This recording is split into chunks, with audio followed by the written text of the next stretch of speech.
Japan's railway network features the most outstanding precision and density in the world. However, a closer look reveals dramatic differences between metropolitan areas like Tokyo and Osaka and regional cities, including prefectural capitals, in every respect, from the role railways play and their operational models to the lifestyles of their users.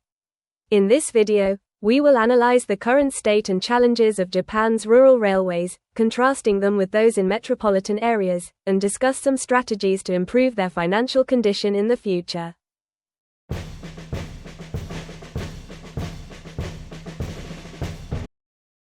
In major cities like Tokyo and Osaka, trains arrive every 2 to 3 minutes during rush hours, making timetables almost unnecessary. In contrast, rural areas often see only 1 to 2 trains per hour, requiring careful schedule planning. Urban trains typically have long formations of 10 to 15 cars, specializing in mass transit that carries thousands. Meanwhile, rural trains are shorter, consisting of 2 to 4 cars. Furthermore, one-man operation, without conductors, is standardized on many rural lines, and on some railways, drivers are responsible for fare collection. This represents a thorough pursuit of efficiency aimed at reducing labor costs.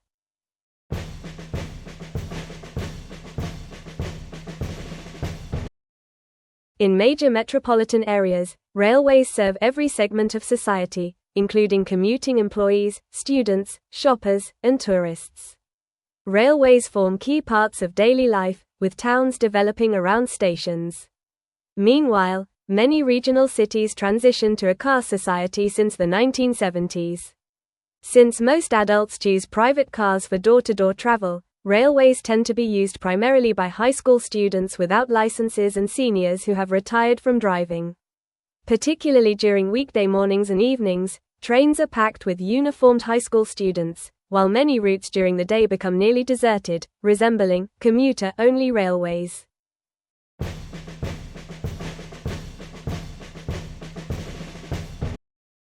Urban railways and rural railways differ in how they generate revenue. JR East and major private railways generate massive income from their railway operations, which is reinvested into station building development, real estate, hotels, and department store businesses. This creates a powerful business model. The presence of railways increases the value of the city, and the increased city value attracts more railway users.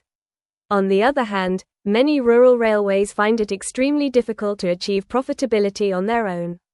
Consequently, they employ unique survival strategies such as the following. Infrastructure and operation separated. The infrastructure, such as tracks and rolling stock, is owned by local governments, while railway companies handle only operations.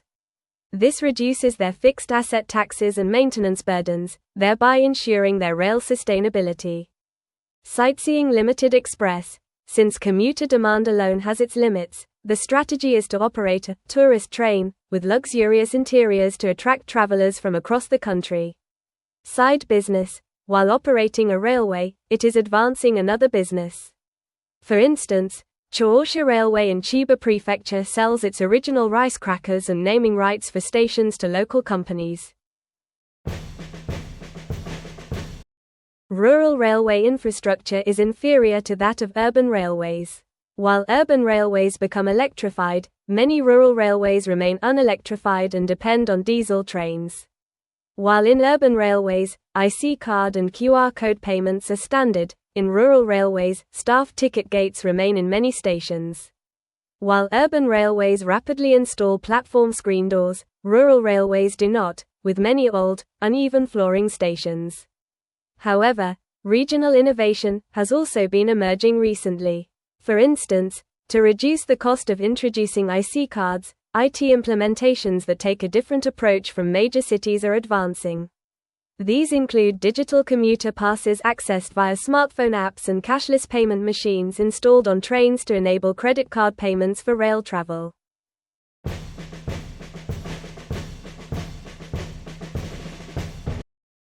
Rural railways now stand at a major crossroads. The first challenge is declining demand due to population decline. In rural areas experiencing declining birth rates and aging populations, the number of high school students, who are the sole main customers for railway companies, is rapidly decreasing. Consequently, JR companies are also beginning to consider discontinuing unprofitable rail lines and converting them to bus services. The second challenge is the decline of the station front shopping district. In the past, the downtown core of regional cities was located around the station area. However, it has now been replaced by roadside stores. Under these circumstances, it has become difficult for railway companies to encourage local people to use their trains for daily life, such as shopping or a doctor's visit.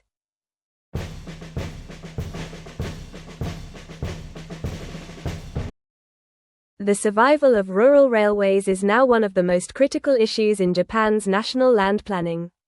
Due to population decline and increasing motorization, the traditional business model, known as selling tickets and earning revenue from fares, has reached its limits.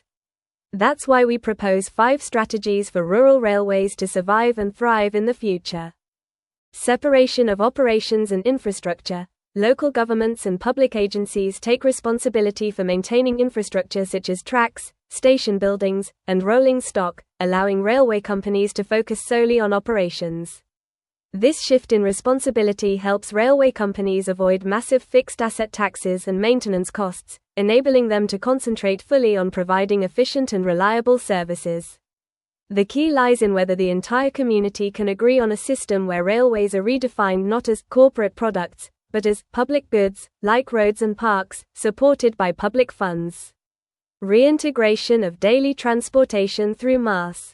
The idea is to redefine railways not as isolated entities, but as the backbone of the entire regional transportation network. This would involve integrating various modes of transport, such as AI-operated buses, shared bicycles, and taxis, into a single app for reservations and payments, thereby streamlining travel beyond the station. Additionally, stations would be revitalized as the core of compact cities, providing residents with easy access to essential services without the need for train travel. Rail companies could also enhance their revenue by serving as logistics hubs, transporting not only passengers but also local agricultural products and parcel deliveries. Commitment to tourism. When revenue from daily commutes, such as school or hospital visits, alone is insufficient, it becomes necessary to attract visitors from outside by creating destinations.